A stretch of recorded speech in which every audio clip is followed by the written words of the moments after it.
جی مشائخ، اگر کوئی سوال ہو تو آپ سوال کر سکتے ہیں۔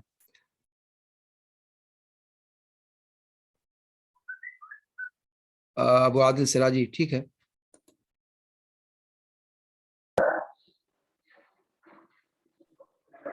جی السلام علیکم شیخ۔ وعلیکم السلام ورحمۃ اللہ وبرکاتہ۔ خیریت سے ہیں شیخ؟ جی اللہ کا شکر، الحمدللہ، اللہ کا کرم ہے۔ شیخ آج کہہ رہا ہوں کہ استفسار کے لیے مجال تھوڑا وسیع رکھیے گا، کچھ اشکالات سے دور کرنے تھے شیخ، تو بہت مہربانی ہوگی اللہ کے لیے آپ کی۔ مسئلہ یہ ہے کہ وقت زیادہ ہو جاتا ہے، اور چلیے اگر کوئی اہم چیز ہے تو ذکر ہو جائے، اس کا کوئی مسئلہ نہیں ہے۔ جی شیخ، جیسے شیخ آپ نے کہا قدیم بلا ابتدا، تو قدیم بلا ابتدا یہ صرف اللہ تعالیٰ ہی کے لیے ہے، لیکن بعض اہل بدعت حضرت علامہ ابن تیمیہ رحمۃ اللہ علیہ کی طرف یہ قول منسوب کرتے ہیں کہ ابن تیمیہ قدم العالم یعنی تسلسل حوادث کے قائل ہیں، یعنی حوادث لا اولا لہا کے قائل ہیں، اور فلاسفہ سے جا کر کے اس قول میں مل گئے ہیں۔ تو کیا تعلیق ہے شیخ آپ کی اس قول پر؟ کیا ابن تیمیہ رحمۃ اللہ علیہ سے قول ثابت ہے؟ دیکھیے یہ بہت مشہور پریشان کن مسئلہ ہے ایک، اس کا ذکر عام طور سے جو ہے وہ کیا جاتا ہے کہ امام ابن تیمیہ رحمہ اللہ جو ہے وہ تسلسل حوادث کے قائل ہیں، حالانکہ یہ ان کے اوپر سراسر بہتان ہے، سراسر بہتان ہے۔ امام ابن تیمیہ پر بھی صرف تسلسل حوادث کا مسئلہ نہیں ہے، کئی اور چیزیں ان کی طرف منسوب کی گئی ہیں جو حقیقت میں بالکل باطل ہے۔ تسلسل حوادث کے کا جو قول ان کی طرف ذکر کیا جاتا ہے، یہ چیز ثابت نہیں ہے، اور یہ چیز ان کے کسی قول سے ممکن بھی نہیں کہ وہ ثابت ہو۔ اگر امام ابن تیمیہ کو کسی نے پڑھا ہے تو ابن تیمیہ کی تحریروں کو دیکھنے کے بعد اس قسم کا کوئی شبہہ کسی کے ذہن میں آئے تو یہ ایسے ہی ہے جیسے دوسرا قول ان کی طرف منسوب کیا جاتا ہے فنا فی النار کا، فنائے نار کا، کہ نار فنا ہو جائے گی۔ یہ عقیدہ جو ذکر کیا جاتا ہے، آپ جانتے ہیں کہ جنت و جہنم یہ ہمیشہ ہمیش کے لیے رہنے والی چیز ہے، کیا نام ہے، اور دونوں میں سے کوئی فنا نہیں ہوگی، تو فنائے نار کا بھی عقیدہ امام ابن تیمیہ کی طرف منسوب کیا جاتا ہے۔ اسی طریقے سے تسلسل حوادث کا بھی ان کی طرف جو ہے منسوب کیا جاتا ہے، لیکن یہ چیز درست نہیں ہے۔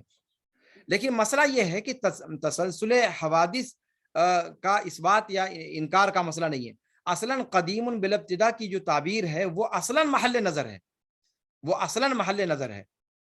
اگر آپ ان کی بات کرتے ہیں، متکلمین کی بات، تو وہ بہر طور قدیم بالابتدا کو بھی اگر مان لیں اگر آپ، تب بھی تو ان کی یہاں بات نہیں بنتی ہے۔ اگر قدیم بالابتدا کہہ کر کے اللہ رب العالمین کے اسماء اور سارے کے سارے صفات کو وہ قدیم مان لیں، اللہ رب العالمین کی ذات کے ساتھ جو ہے اس کا لازم ہونا مان لے، تو پھر معاملہ جو ہے آسان ہو جاتا ہے۔ لیکن کیا ایسا ہے؟ ایسا نہیں ہے۔ ظاہر سی بات ہے، آپ جانتے ہوں گے، آپ نے پڑھا ہے کہ وہ تعدد قدمہ والی بات لاتے ہیں، تعدد قدمہ کی بات لاتے ہیں کہ اگر صفات کو ہم اللہ رب العالمین کے ساتھ ویسے ہی ازلی مانیں جیسے اللہ رب العالمین کی ذات کو مانتے ہیں، تو اس سے تعدد قدمہ لازم آئے گا، اور تعدد قدمہ یہ باطل ہے ان کے اپنے عقیدے کے مطابق۔ تو جو ہے ان کے قول کو یا ان کی تعبیر کو استعمال کرنے کے بعد بھی تو قدیم ایک نہیں بچتا، وہ سمجھتے ہیں کہ قدیم کئی ایک ہو جا رہے ہیں۔ جی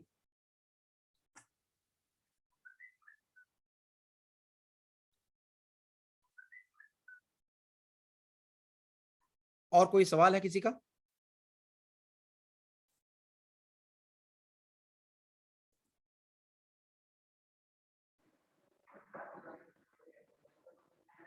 شیخ ہے جی جیسے آپ نے کہا کہ لفظ قدیم یہ سنت میں کہیں وارد نہیں ہے لفظ، لیکن ہم دیکھتے ہیں کہ ترمذی ابو داؤد کی ایک روایت ہے پیارے نبی صلی اللہ علیہ وسلم کے بارے میں کہ سلطان اللہ کے نبی صلی اللہ القدیم، علیہ وسلم جب مسجد میں داخل ہوتے تھے، جی شیخ، تو بطور سلطان صفت استعمال ہوا ہے۔ جی جی جی سلطان قل قدیم وہ آیا ہوا ہے، لیکن کیا وہ اللہ رب العالمین کی صفت کے لیے آیا ہے؟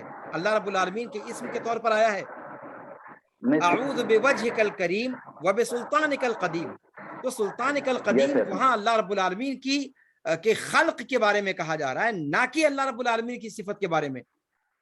تو وہ قدیم کا لفظ دیکھیے قرآن و سنت میں، ابھی میں نے گفتگو میں کہا کہ قدیم کا لفظ قرآن کریم نے استعمال کیا ہے، افکن قدیم قرآن نے کہا ہے، ارجون القدیم قرآن نے کہا ہے، تو یہاں قرآن حدیث میں سلطان القدیم آیا ہے، تو یہ اللہ رب العالمین کی مخلوق کی صفت بیان کی جا رہی ہے، نہ کہ اللہ رب العالمین کی صفت بیان کی جا رہی ہے، تو دونوں میں کوئی شیخ تعارض نہیں ہے۔ سلطان کی جی بالکل بالکل۔ لیکن شیخ ایک بات اور ہے جی کہ آپ نے کہا کہ قدیم کا مطلب استعمال کرنا درست نہیں ہے، اگر بلا ابتدا کی قید لگا دی جائے تبھی اس کا استعمال درست ہوگا، لیکن یہ اصول جو اہل سنت کے ہاں استعمال متفقہ درست اصول ہوگا ہے۔ نہیں، استعمال درست ہوگا نہیں کہا میں نے، استعمال درست ہوگا نہیں، میں نے کہا کہ باب اخبار کے باب سے اگر اس کو مان لیں تو جی اس اخبار چیز ہی کے کو بات سے مانا جا سکتا ہے، لیکن یہ کہ ہم اس کو استعمال نہیں کریں گے، ہم تو یہی پوچھیں گے، یہاں پر ضابطہ یہی ہم نے بیان کیا کہ ہم پوچھیں گے کہ اصل مقصود کیا ہے، تو مقصود اس کا جب وہ کہہ رہے ہیں کہ هو الاول والآخر ہے، تو ہم جو تعبیر خود جو بیان کریں گے وہ هو الاول والآخر کہیں گے، اور قدیم بالابتدا کے بارے میں کہیں گے کہ وہ معنی اللہ رب العالمین کے لیے ثابت ہے، لیکن جو لفظ آپ استعمال کر رہے ہیں اس لفظ میں ہم توقف کریں گے۔ جی جیسے سے کیا ہوتا ہے کہ مطلب اسماء اور صفات کا باب یہ توقیف علی النص ہے، جی بالکل، لیکن اخبار کا باب توقیف علی الصحہ ہے نا شیخ؟ جی ظاہر سی بات ہے، بالکل۔ تو شیخ اگر جیسے ہم اردو زبان میں پروردگار اسی لیے اللہ کہہ کے رہا لیے ہے نا کہ پروردگار استعمال اگر کرتے ہیں۔ اس کے اندر یہ تو بنیادی چیز ہے نا کہ اخبار کے باب میں بھی اللہ رب العالمین کے لیے کوئی ایسی چیز جو اللہ رب العالمین کی ذات کے شایان شان نہ ہو تو پھر اس کا استعمال کرنا درست نہیں ہوگا۔ جیسے مثال کے جی طور پر اللہ رب العالمین کے لیے یزداں کی تعبیر استعمال کرنا، آپ کے چچا غالب ہوں یا علامہ اقبال ہوں یا فلان ہوں یا علان ہوں، یزداں استعمال کرتے ہیں اللہ رب العالمین کے لیے، یہ یزداں کی تعبیر یہ درست ہے؟ ظاہر سی بات ہے یہ چیز درست نہیں ہے۔ کیوں درست نہیں ہے؟ اس لیے کہ یہ ثنویت کے عقیدے سے اس کو لیا گیا ہے، یزداں اور اہرمن کا جو عقیدہ ہے وہاں سے اس لفظ کو لیا گیا ہے، تو ظاہر سی بات ہے یہ لفظ اللہ رب العالمین کے لیے درست نہیں ہوگا، تو یہ چیز تو ضروری ہے کہ اس کا اعتبار رکھا جائے، نہ اخبار کے باب سے اس کی اجازت دی جا سکتی ہے اور نہ صفات اور اسما کے باب میں۔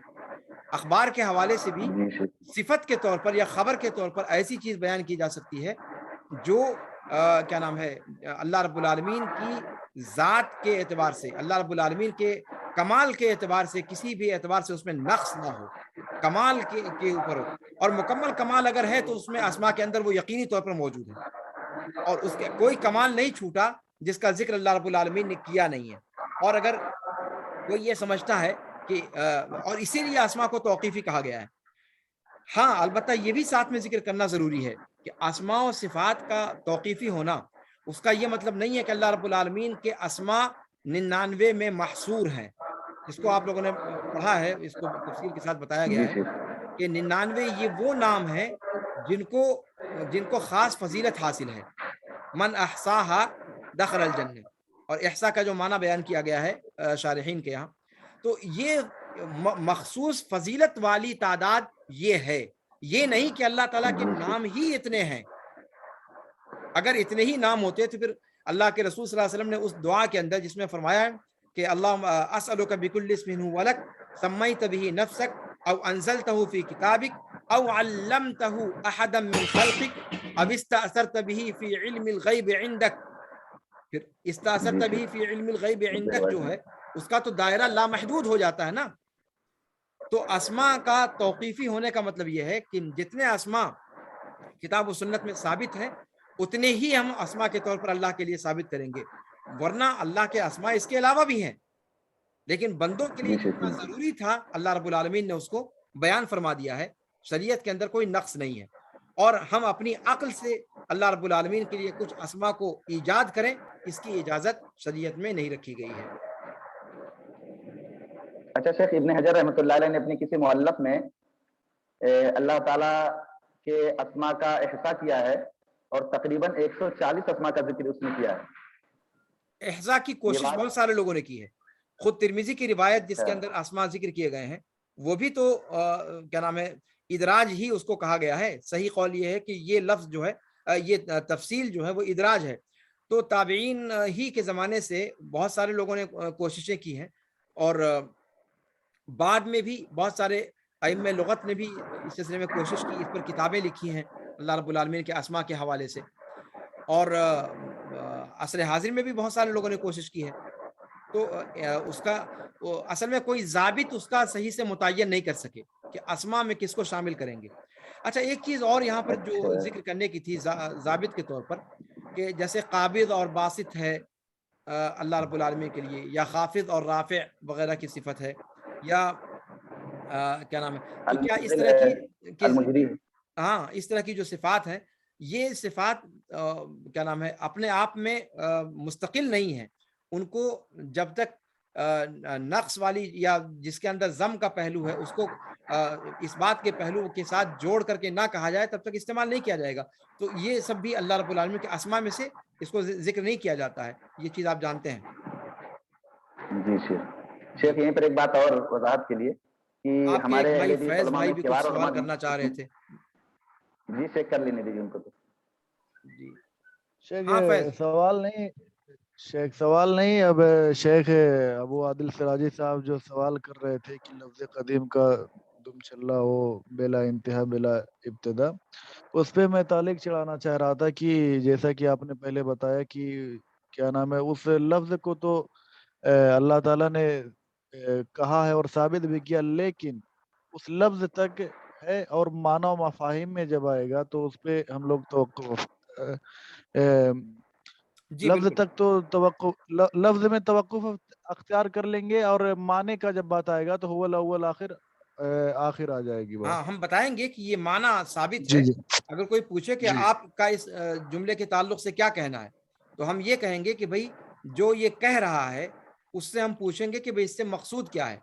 اگر وہ بتائے گا کہ اس سے مقصود یہ ہے کہ ایسی ذات کا اس بات جو ماضی میں ہمیشہ سے رہی ہے اور مستقبل میں ہمیشہ جی رہے گی، تو ہم کہیں گے اس کے جی جی لیے ہمارے یہاں قرآن و سنت کے اندر هو الاول والآخر کی تعبیر استعمال کی گئی ہے. الاول اور جی الآخر کی تعبیر استعمال کی گئی ہے. جی جی لہذا یہ جی معنی ثابت ہے، لیکن آپ جو لفظ جی استعمال کر رہے ہیں وہ لفظ شریعت میں وارد نہیں ہے، اس لیے ہم اس لفظ کے بارے میں توقف اختیار کریں گے.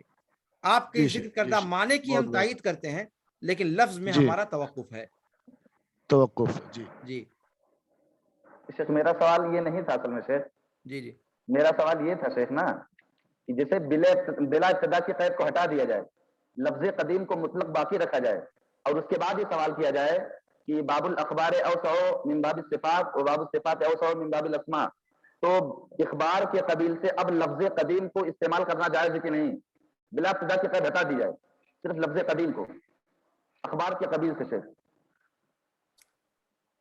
تو قدیم کے اندر اس بتایا اصول کے تو پھر اس تحت. کے اندر وہ معنی آئے گا ہی نہیں نا، وہ معنی نہیں آئے گا نا مکمل ہی شیخ. نہیں ہوگا. یعنی امام طحاوی نے آخر اس کو کیوں اضافہ کیا؟ امام طحاوی رحمہ اللہ نے یہی تو میں بتا رہا تھا آپ سے کہ قدیم کا لفظ خود امام طحاوی رحمہ اللہ نے اس چیز کو محسوس کیا کہ یہ لفظ اپنے آپ میں، وہی تو میں نے بتایا آپ سے کہ اگر متکلمین کے معنی کو لیتے ہیں آپ کہ جو غیر پر مقدم ہو، اپنے غیر پر مقدم ہو، اگر یہ معنی مراد لیتے ہیں تو پھر اس سے کیا نام ہے اول کا معنی کہاں سے آیا؟ لغت کے اعتبار سے اپنے غیر پر مکمل طور پر مقدم ہو، یہ تعبیر یہ معنی لغت کے اندر ہے ہی نہیں، بلکہ ممکن ہے جی کہ شیخ. اس سے پہلے کوئی اور مقدم ہو اور اس کے بعد پھر کوئی جو ہے آ جائے جو اس سے مقدم ہو جائے. ارجون القدیم کی تعبیر جو ہے اس میں تفسیر میں آپ دیکھیں یہی چیز ہے. تو اب صرف قدیم جی کا شیخ. لفظ جو ہے وہ اپنے آپ میں مجمل ہے اور اپنے مضمون کو بیان کرنے سے قاصر ہے، اسی لیے تو امام طحاوی نے بالابتدا بڑھایا. اچھا یعنی باب الاخبار کے قبیل سے بھی استعمال نہیں کر سکتے ہیں شیخ، اللہ استعمال ایک ہی بالکل نہیں کر بالابتدا کی سکتے. قید ہے. اگر ابتدا کی قید جی نہیں لگاتے تو استعمال نہیں کر سکتے. اس کے مضمون کو آپ بیان کر سکتے ہیں. یا اخبار کے قبیل سے کا مطلب یہ ہوا کہ آپ یہ کہیں کہ اللہ رب العالمین کی ذات تب سے ہے جب کوئی نہیں تھا، اور ہمیشہ، یا یہ کہیں کہ ہمیشہ سے ہے اور ہمیشہ رہے گا. مثال کے طور پر یہ جی اخبار کے شیخ. قبیل سے بات ہوئی. ظاہر سی بات ہے یہ بھی ایک صفت جی ہی ہے، لیکن یہ کہ اب اردو والی تعبیر جو ہے وہ تعبیر کیا نام ہے قدیم اور دائم سے تقریباً کسی حد تک میچ کر کھا رہی ہے، تعلق اول اور رکھتے ہیں. آخر والی تعبیر سے بہت زیادہ قریب نہیں ہے. تو اس طرح کی تعبیر اخبار کے قبیل سے استعمال کر سکتے ہیں آپ. جی شیخ. جی جی اب شیخ یہیں پر بات آ جاتی ہے لفظ خدا کی، اس کا استعمال کرنا کیسا ہے شیخ؟ لفظ خدا کا استعمال کرنا بھی وہاں بھی وہی جی معنی شیخ. آتا ہے. اگر قدیم کی جو تفصیل بیان کی گئی ہے اگر آپ اس پہ دھیان دیں تو خدا خود آ سے اشتقاق اس کا مانا جاتا ہے جو عام طور سے ذکر کرتے ہیں. اور پھر سب سے بڑی بات یہ کہ یہ تصور دوسری قوم سے لیا گیا ہے، اور اللہ کا جو تصور قوم مسلم کے ہاں ہے وہ شاید کسی اور قوم کے یہاں اب باقی نہیں ہے. اہل کتاب کے ہاں کبھی رہا ہوگا، بلکہ تھا شروع میں، لیکن خود اللہ کے رسول صلی اللہ علیہ وسلم کے زمانے میں جس طرح سے تحریف ہو گئی تھی اور تثلیث کی طرف وہ پہنچ گئے تھے، اور کیا نام ہے، خود یہود کے ہاں جو اللہ رب العالمین کے حوالے سے، اللہ رب العالمین کی ذات کے حوالے سے ایسی صفات سے اللہ کو متصف قرار دیا تھا ان لوگوں نے جو اللہ کے لیے لائق و زیبا نہیں، جیسے اللہ کو بخیل کہا نعوذ باللہ وغیرہ وغیرہ. تو اب جب آسمانی کتابوں کے ماننے والوں کے ہاں وہ تصور نہیں باقی تھا، تو پھر اور کسی مذہب میں جو کیا نام ہے وضعی ادیان میں سے ہے، ان وضعی ادیان کے میں جو الفاظ استعمال کیے گئے ہیں ان الفاظ سے آپ کیسے یہ آپ تصور کرتے ہیں کہ وہ مفہوم ادا کرے گا کامل طریقے سے جو مذہب اسلام کا اللہ کے بارے میں تصور ہے؟ آپ یہ کیسے تصور کر سکتے ہیں؟ مجھے بتائیں آپ، جب وہ تصور ہی کسی قوم میں نہیں ہے. تو اولا بہرحال یہی ہے، بالکل میں کوئی فتویٰ نہیں دے رہا، لیکن بہرحال عقیدے کا جو تھوڑا بہت سیکھا ہے اپنے مشائخ سے، اس کی روشنی میں یہ محل نظر لگتا ہے. میں خود اس کو استعمال کرنا مناسب نہیں سمجھتا اپنے لیے. اب دوسروں کا معاملہ وہ اپنے اپنے طور پر لوگ سمجھ لیں. شیخ اہل حدیث کے کبار علماء نے تقریباً اپنے مصنفات میں استعمال کیا ہے، استعمال کیا ہے، خاص طور یقیناً سے کیا ہے، یقیناً کیا ہے. اشعار اور وغیرہ پھر میں میں بھی. خود بتا رہا ہوں جی آپ سے کہ خود جیسے قدیم کا لفظ ہے، قدیم کے حوالے سے ابن ابی العز نے بھی اس کو استعمال کیا ہے. آج ہی کی درس میں نے آپ لوگوں کو سانح کا لفظ بتایا. امام طحاوی نے، جی شیخ امام بالکل. ابن ابی العز نے بھی سانح کا لفظ استعمال کیا ہے.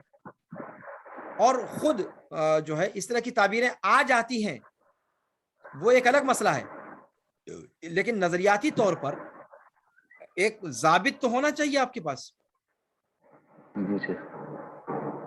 آپ کی گفتگو میں کبھی کچھ چیزیں آ جاتی ہیں ترکی بترکی جواب دینے کے چکر میں، جس کے سامنے جی آپ شیخ جواب دے بالکل رہے ہیں بالکل. وہ اسی زبان کو سمجھتا ہے، تو وہاں پر تنازلاً آپ وہ زبان استعمال کریں گے. ابن تیمیہ کے ہاں بھی پریشانی اصل میں یہی ہے کہ انہوں نے متکلمین کا جہاں رد کیا ہے وہاں متکلمین کا رد کرنے کے لیے ان کی سطح پر ان کو جو ہے اترنا پڑا ہے جی شیخ بالکل تاکہ ان کو ان کی زبان میں قائل کر سکیں، ورنہ ضابط اور نظریاتی طور پر کوئی کسر تو ان کے یہاں نہیں ہے. لیکن اس قسم کے مواقع پر تو چونکہ جب تک ہم ان چیزوں کی مراعات نہیں کریں گے تب تک ہم فیصلہ صحیح نہیں لگا سکتے. یہی بات امام مولانا ثناء اللہ امرتسری وغیرہ کے بارے میں ذکر کی جاتی ہے، اور جتنے مناظرین ہیں ان کے بارے میں ذکر کی جاتی ہے کہ کبھی کبھی جو مناظرے کا ماحول ہوتا ہے اس میں بہت ساری چیزیں انسان کو سامنے والے کو قائل کرنے کے لیے اس کی سطح پر اترنا پڑتا ہے. تو یہ جی عارضی شیخ بالکل. صورتحال ہوتی ہے، اس کو ہم ضابط نہیں بنا سکتے. ضابط وہ ہے جو علماء نے ذکر فرمایا ہے، خود ابن تیمیہ نے ذکر فرمایا ہے. تدمریہ کے اندر جو قواعد انہوں نے ذکر فرمائے ہیں وہ بہت بیش بہا قواعد ہیں. میں کہتا ہوں کہ مطلب ہر اہل حدیث طالب علم کو عقیدہ تدمریہ، جو تدمریہ امام ابن تیمیہ رحمہ اللہ کی کتاب ہے، وہ ضرور پڑھنا چاہیے تاکہ اسماء و صفات کے باب میں جو کلیات ہیں، جو ضوابط ہیں، جو قواعد ہیں، ان کو وہ جو ہے یاد کر سکے اور ان کو سمجھ سکے. اور قواعد جب انسان کو ذہن میں رہیں گے تو وہ انسان کبھی بھٹکے گا نہیں. جی شیخ. ایک صاحب شیخ نے امام شیخ طحاوی الاس رحمۃ اللہ وحیدی کے علیہ. حوالے سے لکھا ہے کہ انہوں نے خدا کے تعلق سے تقریباً یہی بات کہی ہے. بہرحال جو ہے جو بھی مطلب اہل علم ہیں اور تحقیقی نگاہ رکھتے ہیں وہ بہرحال حرج محسوس کریں گے اس طرح کی تعبیروں سے. اس لیے کہ بہرحال خود آ کا آپ معنی بھی دیکھیں تو اگر یہ خود آ سے اس کا اشتقاق درست ہے جیسا کہ سنا جاتا ہے تو پھر خود آ کے اندر یہ لازم نہیں آتا کہ ماضی میں وہ ہمیشہ سے تھا. صرف اتنا ثابت ہو سکتا ہے کہ اس کا وجود اپنے آپ ہو گیا، یہ تو سمجھا جا سکتا ہے. لیکن یہ کہ اس کا وجود ہو گیا کیسے، وہ تو تھا ہمیشہ سے، تو وہ ہمیشگی والا مفہوم کہاں اس کے اندر آ پا رہا ہے؟ یعنی وہی ملحظ جو قدیم کے حوالے سے ہم ذکر کر رہے ہیں، آپ کو نہیں لگتا کہ خدا کے اندر بھی وہی چیز آ رہی ہے؟ یعنی اس میں یہ ہو سکتا ہے کہ جو اپنے وجود میں کسی غیر کا محتاج نہیں ہے، یہ معنی تو سمجھ میں آتا ہے، خود اپنے آپ جو آ گیا، جو اپنے آپ وجود پا گیا، گویا جو اپنے وجود میں کسی اور وجود کا محتاج نہیں. لیکن اس سے ایک طرف آپ کو یہ نہیں لگتا کہ بہرحال آنے کا تصور موجود ہے، آنے کا تصور تو پایا گیا اللہ کے ہاں. اللہ کے وجود کے حوالے سے آپ یہ کہہ سکتے ہیں کہ وہ اپنے آپ وجود پا گیا، اپنے آپ وجود میں آ گیا. بھئی وجود میں آنے کا مطلب یہ کہ پہلے کبھی آدم لاحق تھا، جبکہ اللہ کی ذات کو کبھی آدم لاحق نہیں ہوا، تو پھر وہ خود کیسے ہوا؟ بہرحال مجھے اس میں تحفظ ہے شخصی طور پر. لیکن شیخ ماضی میں لفظ خدا کا استعمال کس معنی میں ہوتا تھا اس سے قطع نظر آج ہمارے زمانے میں لفظ خدا کا استعمال ہمارا مسلمان طبقہ ہم جو رب کے معنی میں استعمال کرتے ہیں وہی معنی خدا کے معنی میں بھی ہوتا ہے. تو اس اعتبار سے استعمال کرنا کیسا ہے شیخ؟ کیونکہ ہم جب معنی مراد لیتے ہیں دیکھیں خدا کا مشائخ، جو لوگ کہتے ہیں، مراد ہوتا ہے. جو لوگ جواز کے قائل ہیں وہ یہی بات کہتے ہیں کہ بھائی ماضی میں جو بھی رہا ہوگا، لیکن اب جب مسلمان استعمال کرتے ہیں تو اس کا یہ مطلب ہوتا ہے. لیکن آپ کا ضمیر مطمئن ہے اس توجیہ سے؟ اہل سنت والجماعت کل سلف کو کہا جاتا تھا، آج بریلوی نے اس کا نام بریلویوں نے یا 80% طبقہ جو اپنے آپ کو اہل سنت والجماعت کہتا ہے، اور آپ ہی کو جو آپ اصل اہل سنت ہیں آپ کو خارج کیے دے رہا ہے. آپ کہیں گے کہ چلیے استعمال کر رہے ہیں تو استعمال کیا جائے. لا مشاحۃ فی الاصطلاح کا کوئی آپ دائرہ رکھو گے کہ الٹپ استعمال کریں گے ہم؟ اگر اس کے اصل اشتقاق میں گڑبڑی ہے تو آپ کیسے اس کو تصور مطلب آپ کیسے قبول کر لیں گے؟